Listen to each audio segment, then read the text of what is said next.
அனைவருக்கும் வணக்கம்.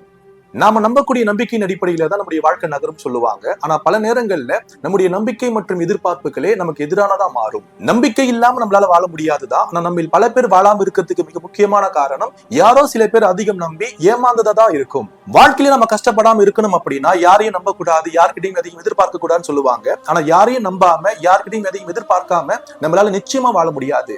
யார்கிட்டையும் எதையும் எதிர்பார்க்காம இருந்தாதான் நம்மளால வாழ முடியுமான்னு கேட்டீங்கன்னா நிச்சயம் கிடையாது. யார்கிட்ட என்ன எதிர்பார்க்கலாம் அப்படின்னு தெரிஞ்சிருந்தா மட்டும்தான் நம்மளால வாழ முடியும். எதிர்பார்ப்புகளே இல்லாம வாழும் நினைக்கிறது கூட ஒரு எதிர்பார்ப்பு தானே.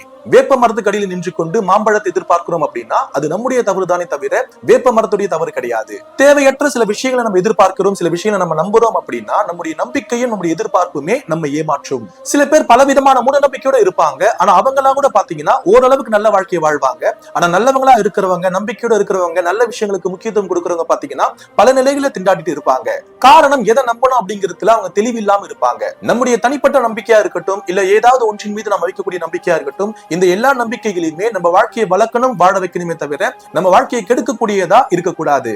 நாம ஒருத்தர் உண்மையா நேசிச்சு உண்மையா நம்பி அவங்க நம்மளை ஏமாத்துறாங்க அப்படின்னா அந்த சூழ்நிலைக்கும் அவருக்கும் நம்ம நன்றி சொல்லணும். ஒருத்தவங்க நம்மள உண்மையா நேசிச்சு அவங்க நம்மளை ஏமாத்துறாங்க, அதனால பலவிதமான இழப்புகள் நமக்கு ஏற்படுது அப்படின்னா உண்மையான இழப்பு நமக்கு கிடையாது, நம்மளை இழந்த அவங்களுக்கு தான். நம்முடைய வள்ளுவர் என்ன சொல்றாருன்னு பாத்தீங்கன்னா, வெள்ளத்தனைய மலர் நீட்டம் மாந்தர்த்தம் உள்ள தனையது உயர்வு அப்படின்னு சொல்லி இருக்கிறாரு. நம்முடைய வாழக்கூடிய வாழ்க்கைக்கும் நம்ம மனசுக்கும் சம்பந்தம் இருக்கு. நம்ம வாழ்க்கை சரியில்லாம இருக்கு அப்படின்னா நம்முடைய மனசு சரியில்லை அப்படிங்கிறது அதுக்கு அர்த்தம். நம்முடைய மனசு நம்ம சரி செய்யறோம், சரியான நம்பிக்கையை நம்முடைய மனசுல பதிவு பண்றோம் அப்படின்னா அதற்கேற்ற வாழ்க்கை நிச்சயம் நமக்கு கிடைக்கும். தவறான ஆட்களை நம்பிட்டோம், தவறான விஷயங்களை நம்பிட்டோம் அப்படின்னா அதனால நம்ம வாழ்க்கையில பல வருடங்களையோ பல விஷயம் நம்ம இழந்திருக்கலாம். அந்த இழப்புகள் நம்ம மீண்டு வரணுமே தவிர தொடர்ந்து அதே விதமான தவறுகளை நம்ம செய்யக்கூடாது. இந்த உலகத்துல கெட்டவங்களே நல்லா வாழ்றாங்க அப்படின்னு பொழுது நல்லவங்களும் நல்ல விஷயங்களை செய்யறவங்களும் இன்னும் சிறப்பா வாழணும். அதற்கேற்ற விதத்துல நம்ம பக்குவப்படுத்தணும். நீங்க நம்பக்கூடிய எந்த ஒரு நம்பிக்கை, எந்த ஒரு எதிர்பார்ப்பு உங்க வாழ்க்கையை தடுக்குது, கெடுக்குது அப்படிங்கறத நீங்க யோசிச்சு பாருங்க. அதுல இருந்து வெளிவரத்துக்கான வழியை காலம் உங்களுக்கு காண்பிக்கும். நம்முடைய அடுத்தடுத்த பதிவுகள்ல உங்களுக்கான தெளிவும் உங்க வாழ்க்கைக்கான வழியும் நிச்சயம் உங்களுக்கு கிடைக்கும்.